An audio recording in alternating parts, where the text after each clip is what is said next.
Hoje é culto quinta-feira, culto na sala do Pai. Momento onde a gente pode, onde nós nos podemos assentar e ouvir falar aquilo que Deus tem para falar para os nossos corações, amém? Vamos fechar nossos olhos para que a gente possa estar orando? Senhor, meu Deus e meu Pai, te agradeço, Pai, por mais esse momento, Deus. Te agradeço porque o Senhor é um Deus sempre bondoso, o Senhor é um Deus misericordioso, o Senhor é um Deus que nunca nos deixa só. Pai, nesse momento eu gostaria de pedir para que o Senhor possa estar falando à tua igreja, Pai, assim como o Senhor falou ao meu coração, que o Senhor possa estar falando ao coração da tua igreja, Pai. Aquilo que o Senhor tem para que a gente possa crescer espiritualmente, para que a gente possa a cada dia mais ser mais parecido contigo, Pai. É isso que eu te peço em nome de Jesus. Amém. Amém? Abra sua Bíblia comigo em Êxodo 19. Hoje eu gostaria de falar sobre sacerdote. Quantos aqui já ouviram falar sobre o que é um sacerdote? Já ouviram falar o que é um sacerdote?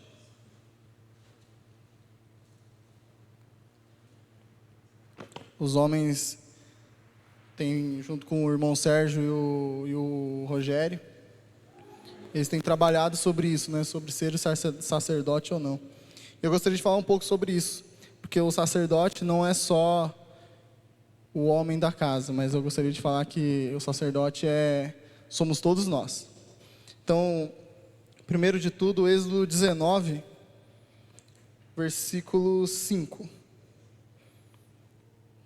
Diz assim, ó. Vou ler desde o 4 aqui, ó. Vocês viram o que eu fiz ao Egito, e como os transportei sobre as asas de águias e os trouxe para junto de mim. Agora, se me obedecerem fielmente e guardarem a minha aliança, vocês serão de mim. Vocês serão o meu tesouro pessoal dentre todas as nações. Embora toda a terra seja minha, vocês serão para mim um reino de sacerdotes e uma nação santa. Essas são as palavras que você dirá aos israelitas. Aqui Deus ele pega e fala para Moisés, para que o Moisés possa falar para o povo. Vocês serão o meu tesouro pessoal dentre todas as nações. Embora a terra seja minha, vocês serão para mim um reino de sacerdotes e uma nação santa. Antes da gente falar sobre esse reino de sacerdotes, a gente precisa primeiro entender o que era um sacerdote. O que aconteceu? O primeiro sacerdote estipulado, escolhido por Deus, foi Arão. Arão era irmão de Moisés, e logo que eles saíram do Egito, eles estavam indo para a terra prometida, e nesse caminho, Deus ele pega e fala com Moisés, e ali Deus ele dá os 10 mandamentos, e ele pega e também fala para que Moisés pudesse construir o tabernáculo. Então o povo começa a dar ofertas para que possa construir o tabernáculo da forma como Deus já tinha mostrado para Moisés, e nesse momento Deus ele escolhe Arão para que Arão pudesse ser esse sacerdote. E o que o sacerdote fazia? Além de Deus escolher o Arão como sacerdote, ele escolhe toda a família de Arão. Então a família de Arão também é uma família de sacerdotes. Então Arão era da tribo de Levi, onde Levi também ali, depois mais para frente a gente vai falar sobre isso, mas toda essa família de Arão foi escolhida para esse mundo, esse local de sacerdócio. E o que o sacerdote fazia? Para que servia esse? Eles serviam, por exemplo, todos os tipos de sacrifícios pelos pecados. Então o sacerdote, eles trabalhavam no templo, trabalhavam no tabernáculo, para que pudesse fazer aquilo funcionar. Então eles cuidavam de todos os tipos de sacrifícios. Então o povo trazia o sacrifício, o sacerdote pegava e entregava para Arão, no caso, o sumo sacerdote, para que ele pudesse fazer o sacrifício em prol do pecado do povo. Então eles cuidavam dessa parte. O cuidado e manutenção do templo, então, como do tabernáculo, né? Então, você lendo o Êxodo, você vê que enquanto o povo estava andando pelo deserto, então o povo estava andando e tinha uma nuvem em cima do povo, e aí a hora que a nuvem parava, eles pegavam, montavam o tabernáculo e ficavam lá. Aí a nuvem começava a andar. Então eles desmontavam todo o tabernáculo e começavam a andar. A nuvem parava, eles paravam. E nessa de desmontar e montar o tabernáculo, de levar a arca da aliança, o povo, quem fazia isso? Eram os sacerdotes. Essa era a função, essa era a obrigação dos sacerdotes. Tanto de cuidar da parte dos sacrifícios, tanto de cuidar da manutenção e transporte do tabernáculo. E algo muito interessante, quando Deus fez a divisão das tribos na Terra Prometida, assim que eles chegaram na Terra Prometida, a tribo de Levi não ficou com nenhuma terra, nenhuma parte do território. Porque o próprio Deus disse que o Senhor era a sua herança. Então, quando eles chegaram na Terra Prometida, Deus, cada tribo, cada família ficou com um pedaço da Terra Prometida, lá em Israel. Cada tribo ficou com um pedaço. Mas Levi, uma das cidades, não ficou, uma das tribos, né? Não ficou com um pedaço de terra. Por quê? Porque Deus disse que ele era a sua própria herança. Porque eles eram uma família de sacerdotes. Então, Deus era a sua própria herança. Sabemos que hoje em dia não é mais necessário esse tipo de serviço. Até porque não existe mais um tabernáculo ou um templo para que seja necessário todos esses cuidados. E também não tem mais nenhum descendente da tribo de Levi para que nós sejamos levitas. Essa prática ficou no passado, ficou na antiga aliança. Nós estamos em uma nova aliança, onde Deus faz a todos os crentes sacerdotes, a todos os crentes como sacerdotes. Como diz uma frase, o sacerdócio real de todos os crentes. Naquela época, como eu acabei de explicar, só os sacerdotes poderiam fazer aqueles tipos de serviço. Então, só os sacerdotes poderiam cuidar dessa parte do templo, do tabernáculo. Só os sacerdotes poderiam mexer na parte de sacrifícios. Só os sacerdotes poderiam. Nenhuma outra pessoa poderia fazer isso. Mas Deus, na nova aliança, em Jesus Cristo, Ele transforma cada um sacerdotes. Porque, como Ele diz aqui, no versículo 5, a parte B, Ele fala que vocês serão meu tesouro pessoal dentre todas as nações. Embora toda a terra seja minha, vocês serão para mim um reino de sacerdotes e uma nação santa. Então Deus, Ele escolhe não agora uma nação específica, não um povo específico. Agora Ele escolhe pessoas. Ele nos escolheu como igreja para que a gente pudesse ser esse reino de sacerdotes.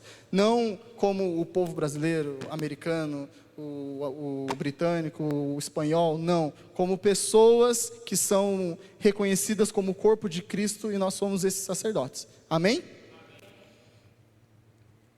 Com isso, podemos entender que ser sacerdote não é uma escolha pessoal, mas um chamado de Deus, a qual Ele deposita em nós uma responsabilidade de conduzir pessoas para mais próximo de Deus. O que eles faziam? O que os sacerdotes faziam ali?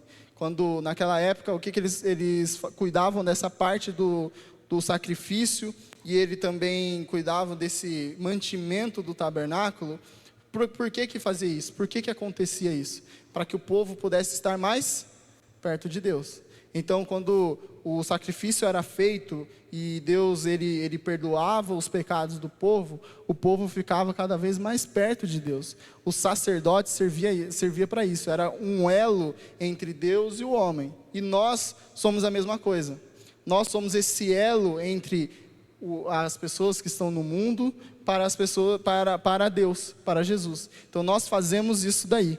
Então, como nós podemos entender que ser sacerdote não é uma escolha pessoal, mas um chamado de Deus, a qual Ele deposita em nós uma responsabilidade de conduzir pessoas para mais próximo de Deus. Uma coisa que eu tenho vivido lá no cartório, que tem algumas pessoas, eu falei há alguns meses atrás para a Mari, que lá no cartório a gente está com um ambiente propício para que Jesus possa ir salvando as pessoas ali dentro. E aí, tem uma menina que trabalha na minha frente, que recentemente ela aceitou Jesus, e ela se batizou, e ela está toda naquela vontade de fazer as coisas, e vai na igreja, faz e acontece. Aí, pouco tempo depois, agora, faz um mês, 2 meses, não sei, uma menina também, ela foi e aceitou Jesus também. Eu estou cobrando ela para que ela possa fazer isso verbalmente, né? Ir na igreja e falar assim, eu te aceito como meu único e suficiente Salvador, porque isso é importante, nós temos que fazer isso. Mas ela falou assim, não, eu entendi, eu vou fazer isso, a próxima vez que eu for na igreja eu vou fazer e tal. Eu sei. Eu falei, por que você não faz ainda? Eu falei assim, não, porque eu não tive oportunidade ainda, o pastor não pediu para eu levantar a mão. Eu falei assim, não precisa pedir, vai você até lá, ele mesmo, e faça isso e tal. Então estou falando, e aquilo está acontecendo. Então tem ela, daí tem uma outra menina que é amiga delas, que ela fica ouvindo a conversa ali, então agora ela já está ouvindo alguns louvores, aí a menina pega e manda uma mensagem para ela, olha, eu ouvi tal mensagem de um pregador tal, escuta aí, e ela está escutando, e aquilo vai acontecendo, sabe? E elas vêm, conversam comigo, hoje, essa semana, ela comprou uma Bíblia, daí ela falou, olha Bruno, comprei a Bíblia, chegou e veio me mostrar toda feliz, eu falei, nossa, que legal, é isso. Então, nós somos essas pessoas, nós temos essa responsabilidade de conduzir pessoas para mais próximo de Deus. Nós temos esse objetivo de vida de sermos um sacerdotes, sermos um reino de sacerdotes, o sacerdócio real de todos os crentes. O objetivo é levar pessoas para o mais próximo de Deus possível. Tem um escritor americano, Dana Harris, que ele diz assim, as funções essenciais de um sacerdote bíblico envolviam a manutenção da santidade, bem como a mediação entre Deus e os seres humanos. Os sacerdotes facilitavam o culto de adoração ao Senhor feito por Israel no contexto de seu relacionamento de aliança com Deus. Então, os sacerdotes facilitavam o culto de adoração ao Senhor. Esse é o objetivo, esse é o meu objetivo, esse é o seu objetivo. Facilitar o culto das pessoas. Nós temos que fazer com que o chegar a Deus seja algo mais fácil possível para que Deus possa ir trabalhando na vida dela. E dando um exemplo dessa menina também, que eu falei para ela, o marido dela ainda não aceitou Jesus. Eu falei para ela assim, você tem que fazer o seguinte, começa a ser de forma intencional agora. Ele tem que ver as mudanças na sua vida. Então, ela tem um filho também vai fazer 2 anos agora, mês que vem. Eu falei, faz o seguinte, começa a contar as histórias da Bíblia para o seu filho. Compra uma Bíblia pequena, uma Bíblia para criança, e comece a contar as histórias para ele antes de dormir. Ele vai estar lá do seu lado, ele vai estar ouvindo e vendo. Aí eu falei, você tem o costume de orar e ler a Bíblia? Eu falei assim, eu faço. Eu falei, mas ele te vê? Eu falei, não, eu faço isso de manhã antes dele acordar. Eu falei, então muda, faz com que ele possa te ver fazendo isso.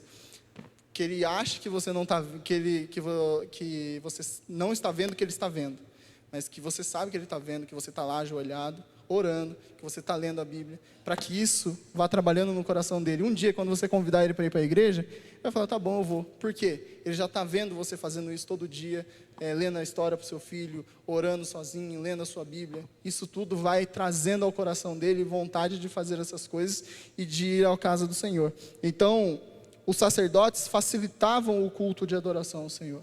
Nós temos esse objetivo de facilitar as pessoas a prestarem um culto ao Senhor com a nossa própria vida, com a nossa forma de viver, com a nossa forma de falar, com a nossa forma de pensar, com a nossa forma de agir no meio das pessoas. Tudo isso faz com que as pessoas possam olhar para nós e ver algo de diferente em nós, que é o próprio Jesus. Amém?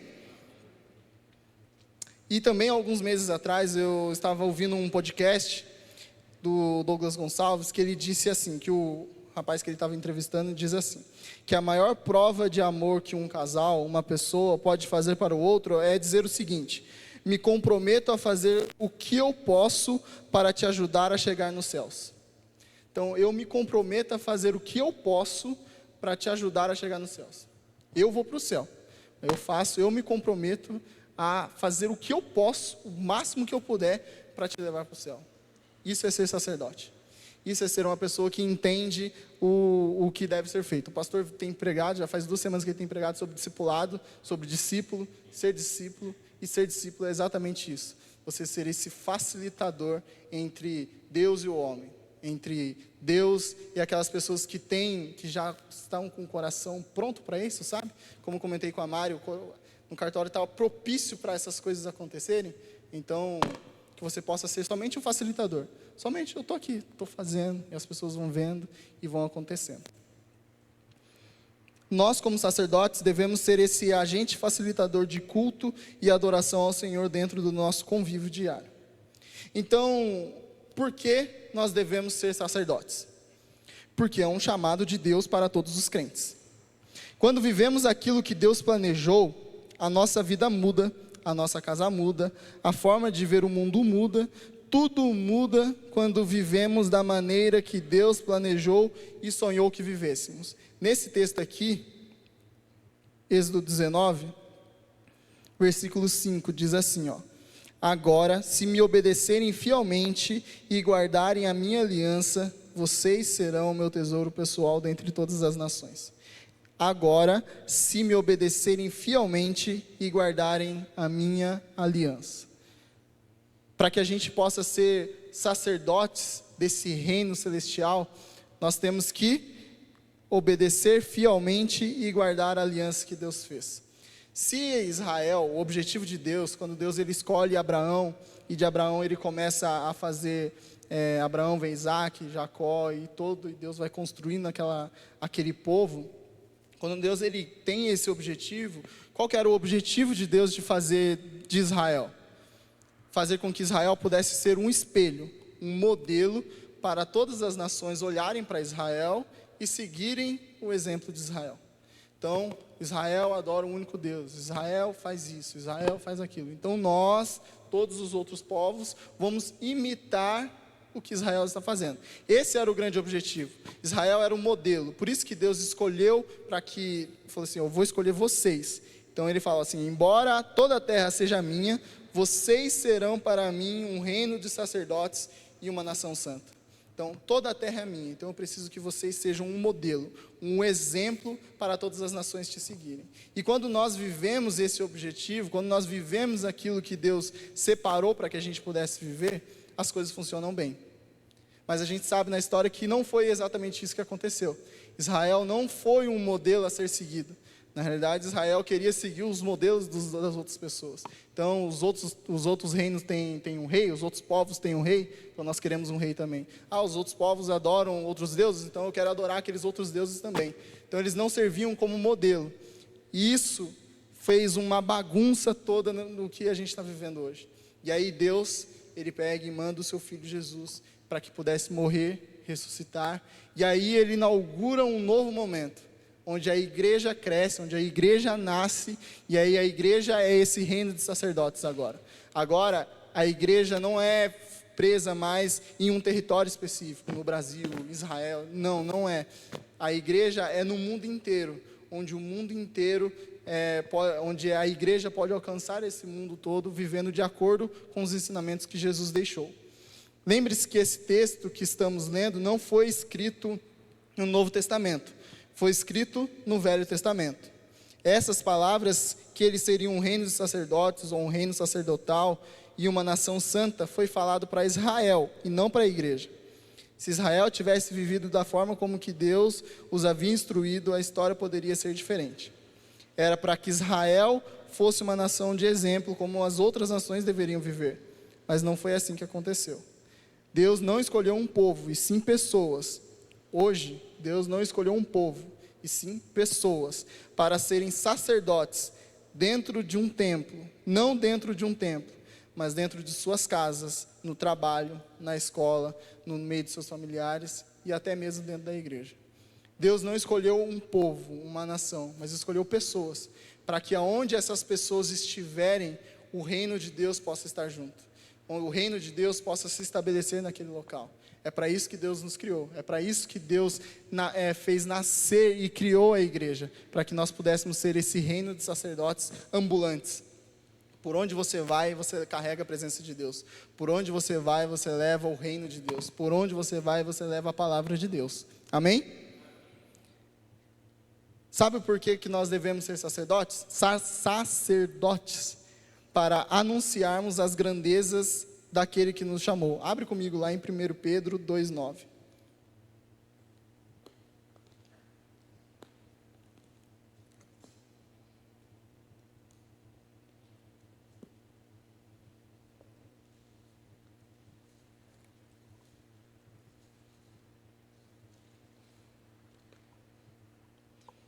Pedro 2,9 diz assim: vocês, porém, são geração eleita, sacerdócio real, nação santa, povo exclusivo de Deus, para anunciar as grandezas daquele que os chamou das trevas para a sua maravilhosa luz. Vou ler de novo. Vocês, porém, nós, somos geração eleita, sacerdócio real, nação santa, povo exclusivo de Deus. Para quê? Para anunciar as grandezas daquele que os chamou das trevas para a sua maravilhosa luz. Por que que nós devemos ser sacerdotes? Para anunciarmos as grandezas daquele que nos chamou. Como já dissemos aqui hoje, ser sacerdote é um chamado. Mas para quê? Para anunciarmos as grandezas daquele que nos chamou. Não há mais sacrifícios para serem feitos. Jesus, o sumo sacerdote perfeito e que vive para sempre, já fez o sacrifício perfeito. Nós não precisamos mais fazer sacrifício. Jesus morreu na cruz como para perdão dos nossos pecados, como esse sacrifício perfeito. Então nós não precisamos fazer o papel que o sacerdote fazia, de levar o sacrifício até lá e o sumo sacerdote fazer o sacrifício. Não precisamos mais fazer isso. Jesus já fez o sacrifício por nós. E por isso, não há mais templo para que a nossa vida seja totalmente dedicada a este serviço. Mas o templo agora é formado por pessoas, pedras vivas, como diz o apóstolo Pedro. Estas mesmas pessoas que são chamadas para esse sacerdócio real. Então, além de vivermos esse sacerdócio real, nós também somos considerados como templo. Nossa vida é o próprio templo. Nossa vida é a habitação do Espírito Santo, onde nós podemos levar, como eu disse, e levar esse reino para as pessoas que precisam. E dentro desse sacerdócio real, existem 4 coisas que devemos, como sacerdotes, fazer. Então, dentro desse sacerdócio real, existem 4 coisas que devemos, como sacerdotes, fazer. A primeira coisa é refletir a santidade de Deus e de seu sumo sacerdote. Jesus, ele é o sumo sacerdote perfeito, como diz lá em Hebreus, ele é o próprio sacrifício e ele é o próprio sumo sacerdote. Como já dissemos, sejam santos porque eu sou santo. Como sacerdotes deste reino sacerdotal, devemos refletir a santidade do nosso Deus em todos os atos de nossas vidas e com isso honrar o sacrifício do nosso perfeito sumo sacerdote, Jesus, que entregou a sua vida por nós como sacrifício perfeito. Reflita a santidade de Deus, assim como diz a música, até que o mundo possa ver tua glória e meu rosto brilhar. Nós temos que fazer refletir a imagem de Jesus em nossas vidas. Reflita a santidade de Deus na sua vida, para que as pessoas possam olhar para você e ver algo de diferente. Assim como eu falei para aquela menina que trabalha comigo, o seu marido tem que ver em você a mudança necessária. Ele não pode não ver nenhuma mudança. Então você aceitou Jesus já faz um tempo e não muda nada, ele não consegue ver nada de diferente na sua vida. Não, ele tem que ver essas mudanças, ele tem que ver essas diferenças na sua vida. Então, reflita essa santidade. É engraçado que ela está falando e às vezes ela pega e solta um palavrão assim, né? E esses dias foi engraçado, só abrindo parênteses aqui, foi engraçado que ela falou, nossa, tal menina fala muito palavrão, né? Não sei o que e tal. Eu falei, tudo bem, né? Eu falei assim, ela foi e falou um palavrão. Eu falei, você está reclamando dela e você está falando a mesma coisa? Eu falei, nossa, isso é palavrão? Eu falei, pelo amor de Deus, me ajuda, né? Então, reflita essa santidade, mude a sua forma de falar, para que as pessoas possam ver em você a diferença necessária. Possam ver em você Jesus, não ver você mesmo, mas ver Jesus na sua vida. Amém?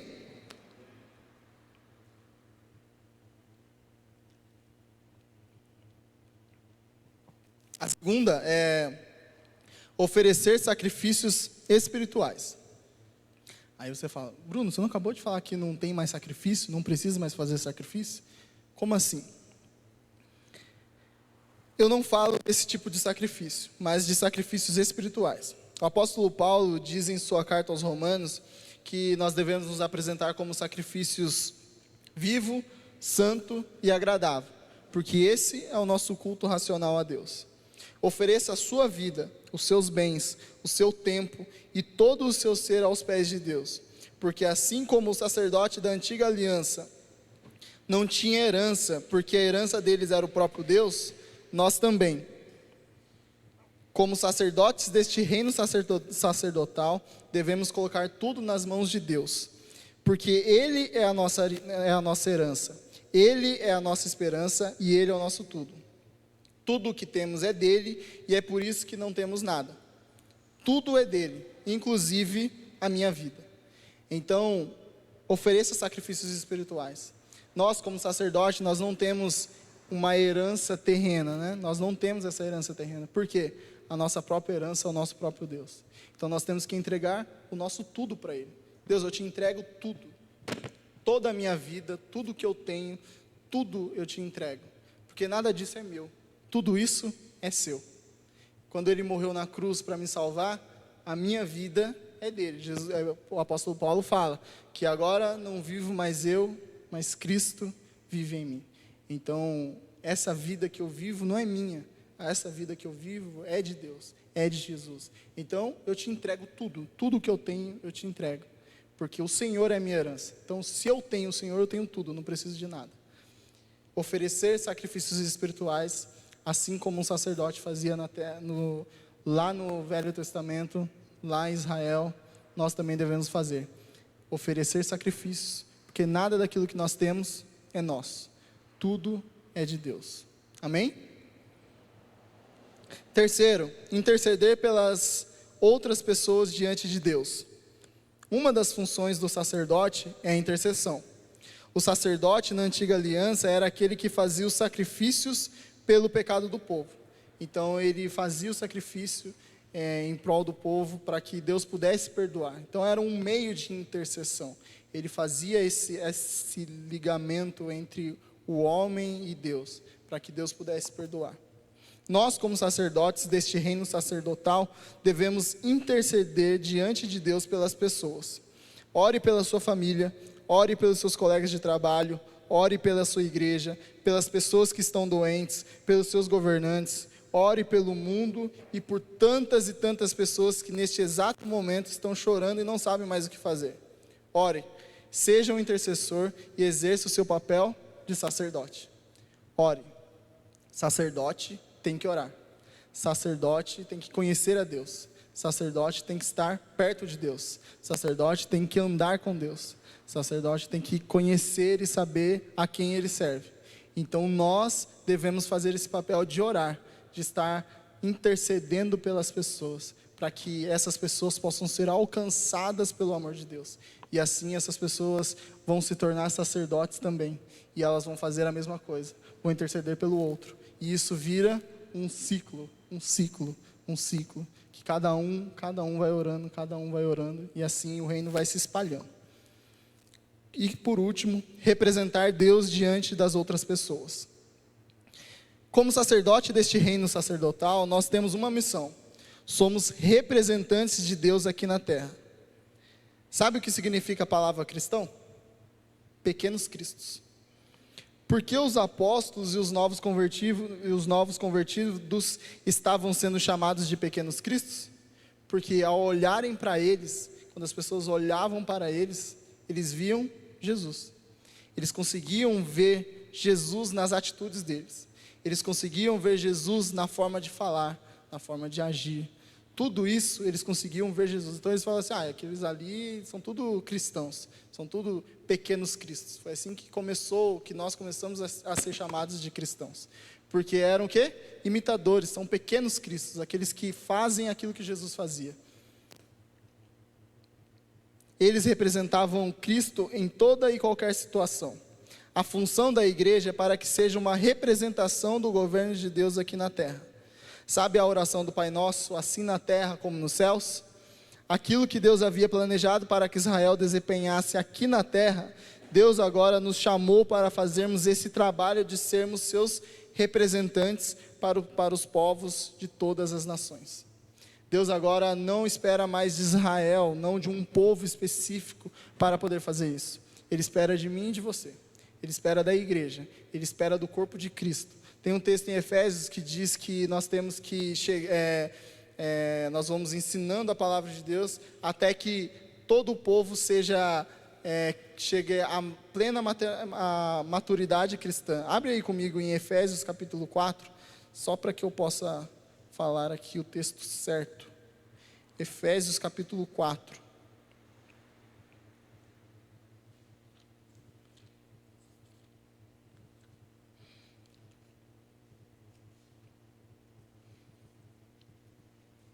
Versículo 12 diz assim, ó, com o fim de preparar os santos para a obra do ministério, para que o corpo de Cristo seja edificado, até que todos alcancemos a unidade da fé e do conhecimento do Filho de Deus e cheguemos à maturidade, atingindo a medida da plenitude de Cristo.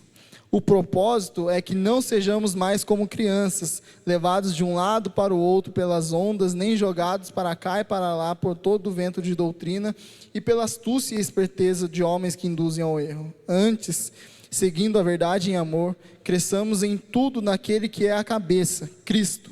Dele todo o corpo, ajustado e unido pelo auxílio de todas as juntas, cresce e edifica-se a si mesmo em amor, na medida em que cada parte realiza a sua função.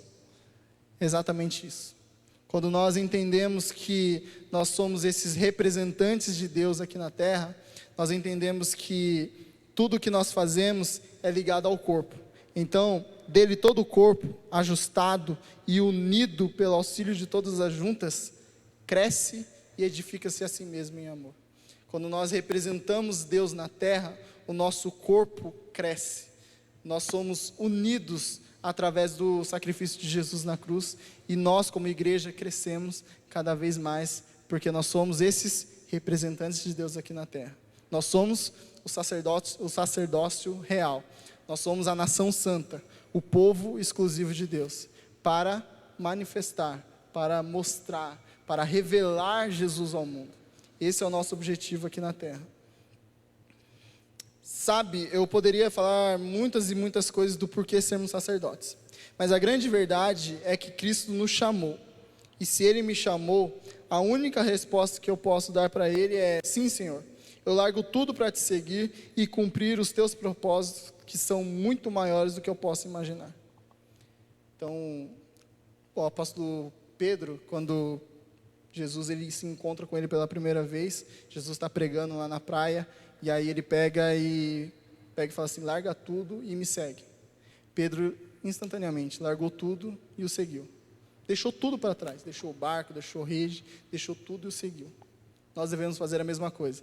Quando Deus nos chama para fazermos a obra dele, quando Deus nos chama para sermos esse sacerdote, essa igreja, esse corpo de Cristo em movimento e crescente e pulsante, nós devemos deixar tudo de lado e seguirmos a Jesus. Porque nós não temos nada. A nossa herança é o próprio Deus. Então eu não preciso de nada, eu não preciso de coisas materiais, eu não preciso de herança. Eu só preciso do Senhor. Se o Senhor está comigo, eu consigo fazer qualquer outra coisa. Amém? Amém. Pastor.